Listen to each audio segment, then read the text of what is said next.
Lee Chapman was driving down this stretch of Gerrard when she made her way up to the lights, and that's where she noticed him. A stranger slumped over on that park bench right there, clearly showing signs of distress. He was blue and not breathing. That's when the registered nurse pulled her vehicle over. She got out of her car, she assessed the situation, and she provided him with naloxone. Now, paramedics arrived shortly afterwards and they took over his care, so she's not sure if he was able to survive the overdose. But police say there have been a major spike of overdoses in the downtown core over the past 36 hours. In fact, there have been 20 overdoses since Thursday. 4 of those have been deadly.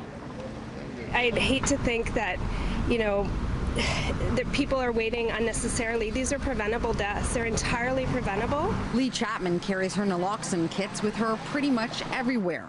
That's why the PhD student was able to intervene when she saw a man overdosing last week. It's why she may have saved his life. If people are getting trained in CPR, they need to be trained in naloxone and be able to administer it. And certainly first responders need to have it and carry it and be able to administer it. Otherwise, in my view, they shouldn't be first responders. In Toronto, only paramedics carry naloxone, the powerful drug that reverses an overdose. Police say there are no plans for officers to start carrying the drug, despite the recent spike in overdoses. Since Thursday, there have been 4 overdose-related deaths in the downtown core and 20 overdoses.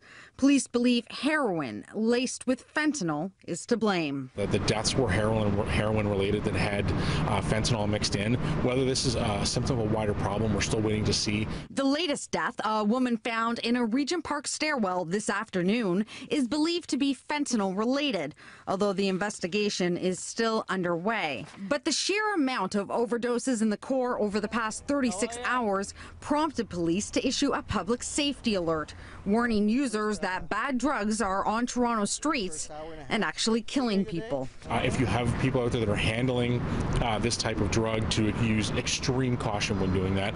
And somebody knows who's got these drugs. Somebody knows who's doing this, and we need them to contact us. But Chapman, who lost her own brother to an overdose, says it's equally important for all first responders to start carrying the life-saving kits.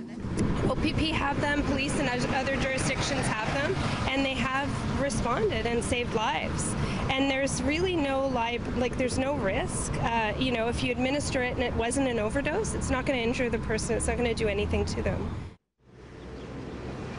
Now, police are asking anybody who may have any information about the fentanyl-laced drugs to call them or to remain anonymous and call Crime Stoppers at 1-888-222-TIPS. Now, in the meantime, the Harm Reduction Alliance has posted some tips online to help users better protect themselves, including making sure that they use with other people, or if they do have to use alone, to ask family or friends to check in on them.